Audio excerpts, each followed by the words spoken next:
अर्चना जी दिल्ली से। श्री अर्चना जी। हरिवंश। श्री हरिवंश महाराज जी, आपके चरणों में कोटि कोटि प्रणाम। महाराज जी, मुझ जैसे अधम को श्री जी कैसे मिलेंगे, जबकि हमने तो असल नाम जप श्री जी की सेवा ही 40 साल में शुरू की है। 40 साल तो बिना श्री जी के ही बीत गया, जबकि आप जैसे ऋषि ने तो अपना पूरा जीवन कठिन तपस्या में बिताया, फिर हम अधर्मी, हम हमें वो तुम्हें कैसे बिल्कुल मिलेंगे? सीधे साधे शब्दों में बताते हैं। जैसे मुगल सराय से ट्रेन चली और मथुरा स्टेशन आई, तो आपको मथुरा में बैठना पड़ेगा या मुगल सराय जाना पड़ेगा? आप बोलो।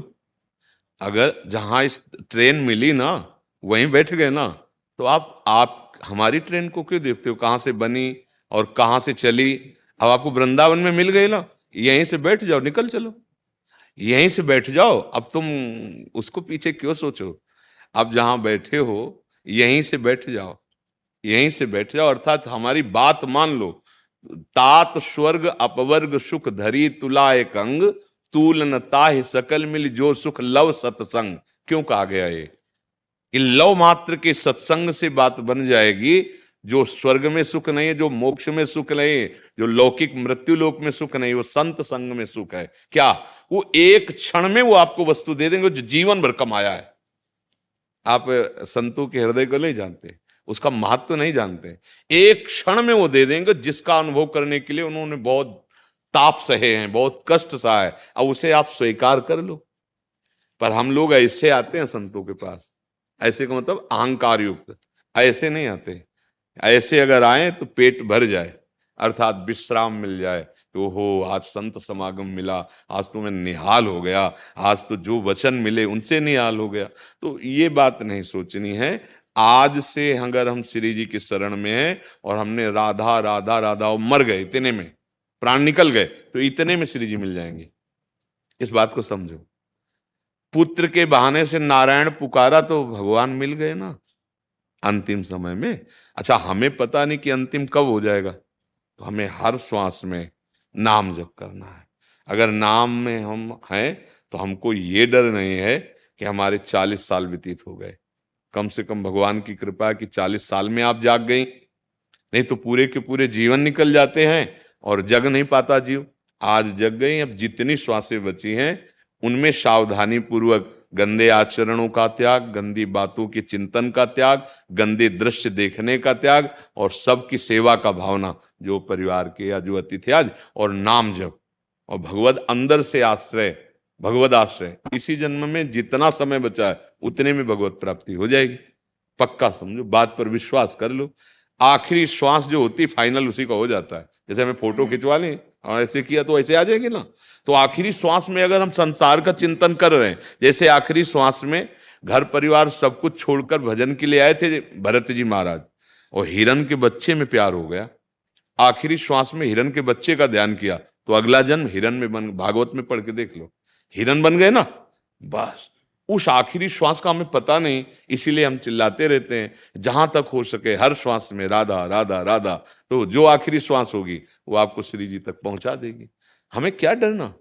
आज हम जग गए हैं, बस आज से हम सही चलें तो हमारे जो 5 मिनट हैं, 10 मिनट हैं, 10 वर्ष हैं, इतने में काम बन जाएगा।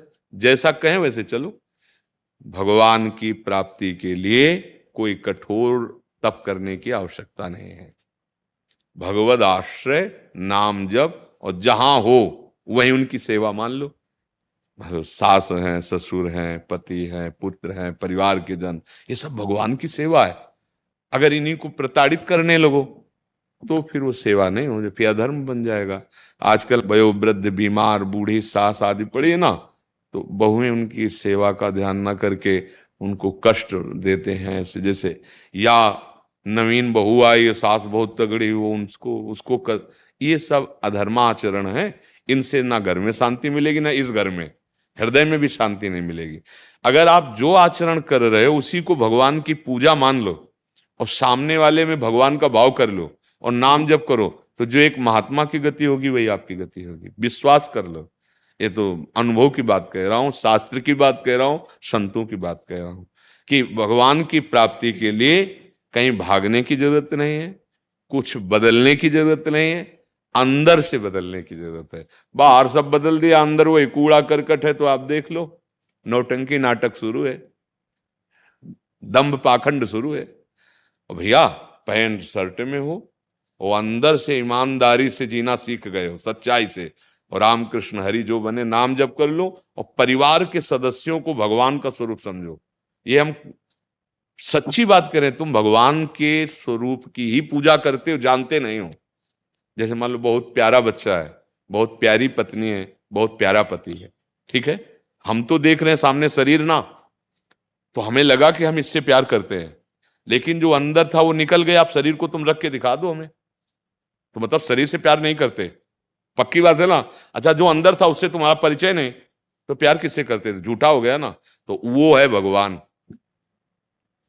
अभी से मानने लगोगे, पति में भगवान, पत्नी में भगवान, पुत्र में भगवान, समाज, अभी काम बन जाए। पक्की बात वही है, बिजली वही है, सब में बिजली वही, यंत्र अलग अलग है, उनका प्रभाव अलग अलग है, नहीं, बिजली एक है। अगर मान लो, लोग इस बात को मान नहीं पा रहे, वो राक्षस है भगवान कैसे हो सकता है? भैया गड़ासे में भी बिजली होती है, वो चाहे चारा आवे, चाहे किसी का हाथ आवे, चाहे किसी गर्दन आवे, उसका काम काटना, बिजली गड़ासे में है ना। तो जीवन नष्ट भी बिजली कर रही है, और जीवन का पोषण भी बिजली कर रही है। जीवन नहीं, अगर बिजली ना हो तो पानी नहीं पीने को मिलेगा, प्रकाश नहीं मतलब कितने सब कार्य, बहुत से कार्य। हमें लगता है अपने लोगों के जीवन के ज्यादातर आधार बिजली है, प्रगट में जाने आधार है। अब बिजली का एक ही स्वरूप है क्या?